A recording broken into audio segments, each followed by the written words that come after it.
E vamos começar já. E já falando de saúde, né? Já disse aí para vocês que a gente hoje vai aprender sobre o fígado, sobre a importância desse órgão no nosso organismo. Hoje é o dia da gente ter mais informações, até aprender a reconhecer os sinais de que algo não vai bem e quais são as doenças que podem afetar a atividade hepática. Para nos ajudar, eu recebo o Dr. Felipe Borges, que é cirurgião do aparelho digestivo, com ênfase no fígado. E ele vai nos ajudar. Seja bem-vindo, doutor. Vou te convidar para sentar aqui e a gente já começa o nosso bate-papo. Eu disse que o fígado é um órgão vital, tá certo? Perfeito. Assim como um coração e um pulmão, ele tem muitas funções dentro do organismo, como produção de bile para ajudar na digestão, a produção de vários fatores de coagulação que ajudam o nosso sangramento quando a gente tem algum tipo de sangramento a estancar, e além de função de transporte de proteínas, transporte de líquidos dentro do organismo, é tudo o fígado que faz. Se a gente estiver com o fígado comprometido, ou seja, doente, a gente pode então atrapalhar todo o nosso organismo, é isso? Perfeito. Quando você tem uma doença no fígado, você tem uma doença sistêmica, você tem uma doença no corpo todo. Tanto que quando a gente tem alguns sintomas, os mais iniciais são um mal-estar, um cansaço, uma fadiga, que são os primeiros sintomas de que alguma coisa pode estar errado. E o fígado deve ser investigado neste momento. Olha lá que interessante, porque quando a gente pensa em doença sistêmica, dessas que afetam todo o nosso organismo, a gente pensa na hora no coração, né? A gente está sempre atenta nas nossas batidas do coração. A gente pensa no nosso pulmão, porque a gente associa rapidamente a respiração, enquanto a ar, a gente imagina que é o sopro da vida, a gente está vivo. E o fígado está ali quietinho, a gente nem sente, né? Perfeito. O fígado é um órgão que a gente chama de silencioso, né? Tanto que é por isso que é a nossa maior preocupação, que quando ele dá sinais de que está errado, a gente já está num quadro mais avançado. Por isso que a prevenção é sempre o melhor tratamento. Bom, quais são as doenças que podem estar relacionadas ao fígado? O que pode acontecer com um indivíduo, normal, que tem uma vida comum? Eu não vou falar saudável, porque hoje saudável a gente está um pouco distante de ser, né? Mas uma vida comum. O mais comum hoje que a gente tem, que é o mais falado, é a famosa gordura no fígado, a esteatose hepática. Esse pessoal vai principalmente em mulheres, quando vão fazer um check-up da parte com o ginecologista, pedem um ultrassom de abdômen e chega lá, deu gordura no fígado. Todo mundo assusta. E é um motivo para se preocupar. Por quê? Porque a gordura no fígado, se não tratada, se não cuidada, ela pode evoluir para a cirrose, que é a doença mais grave que a gente tem dentro do fígado, né? Então, como cuidado inicial, é sempre fazer esse check-up, avaliar por quê. A principal doença que a gente tem dentro do fígado é a esteatose hepática, a famosa gordura no fígado, que quando não tratada, evolui para a cirrose. Olha, você falou de cirrose, eu me lembrei, cirrose a gente ouve falar, mas a gente sempre associa cirrose ao alcoolismo e a gente fica achando que só tem cirrose um alcoolismo. Não é? Não é, com certeza não. A gente tem várias causas, vários fatores que podem levar à cirrose. A esteatose hepática causada por gordura, por uma alimentação inadequada, falta de atividade física. O alcoolismo é uma segunda causa. E tem as hepatites também. Hepatite B, hepatite C, que são hepatites de causa virais, que também podem levar para a cirrose. Além de algumas hepatites agudas, como hepatite medicamentosa ou fulminante por algum outro tipo de envenenamento, qualquer coisa nesse sentido. Então, tem várias causas que podem levar para uma cirrose. As hepatites virais, a gente tem vacinas para contê-las, né? Essas vacinas a gente toma uma vez na vida, faz lá as doses que precisa e depois a gente está, de certa forma, protegido? Para hepatite A e para hepatite B. Para hepatite C a gente não tem vacina, mas a gente tem tratamento, tá? Hoje, com um tratamento adequado, com um diagnóstico precoce, antes do fígado se tornar uma cirrose, você consegue tratar até 90% dos pacientes com o medicamento. Então, ele é considerado uma doença curável hoje em dia. Antigamente, não. A maioria dos pacientes que iam para o transplante de fígado, eles iam por conta dessa hepatite intratável. Hoje, graças a Deus, com a medicação e pegando a doença mais precocemente, a gente consegue tratar e evitar o transplante. Maravilha. Você falou de hepatite medicamentosa. Tem muita gente que toma muito medicamento, sobretudo alguns telespectadores, talvez você esteja assistindo aí, porque a gente vai ficando mais velho e aí tem o remédio do coração, tem o remédio da pressão, tem o remédio da dor, tem o remédio da cabeça, tem um monte de coisa.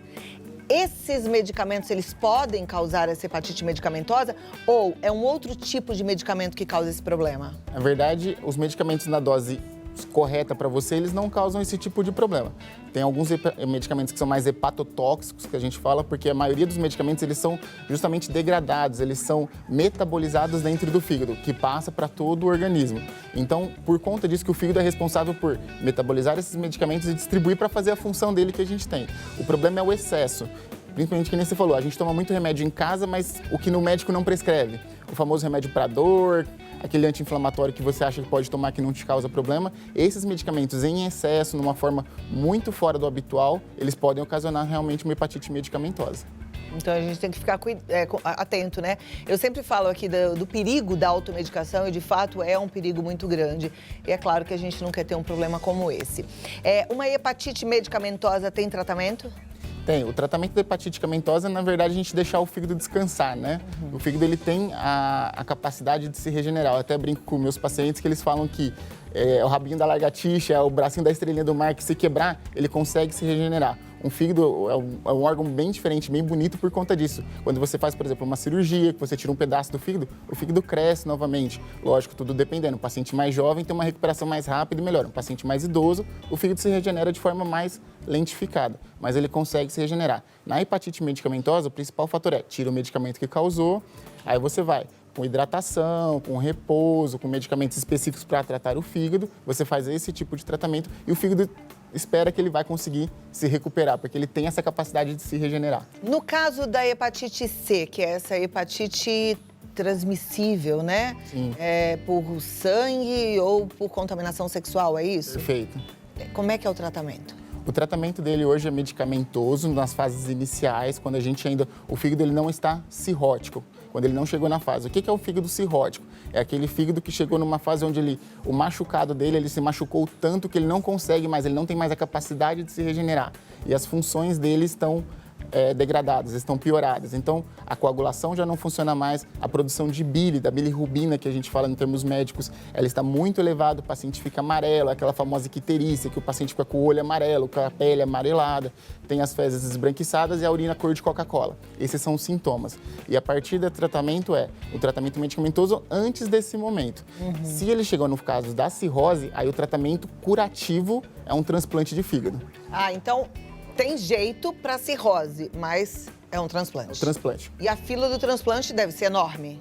Hoje no Brasil a gente tem uma fila muito grande, que piorou por conta da pandemia, porque os procedimentos médicos caíram em geral, então o número de transplantes caiu e o pessoal, até por procurar menos os hospitais durante a pandemia, eles acabavam morrendo em casa e não tinham condições de poder ser um doador, entendeu? Então por conta disso a gente teve uma redução muito importante, em torno de 25% nos transplantes de fígado especificamente, durante a pandemia, e agora a gente está com essa recuperação, a gente está voltando a fazer, mas a gente tem uma fila, infelizmente, no Brasil ainda falta órgãos e acaba a gente morrendo na fila de espera.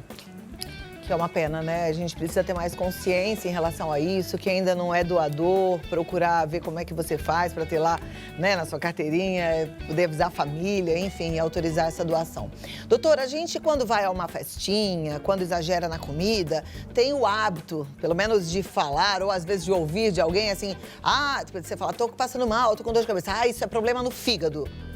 De fato, acontece isso? O fígado, apesar de você ter falado que é um órgão silencioso, ele dá esses sintomas? Na verdade, ele dá sintomas indiretos, né, que a gente conversou.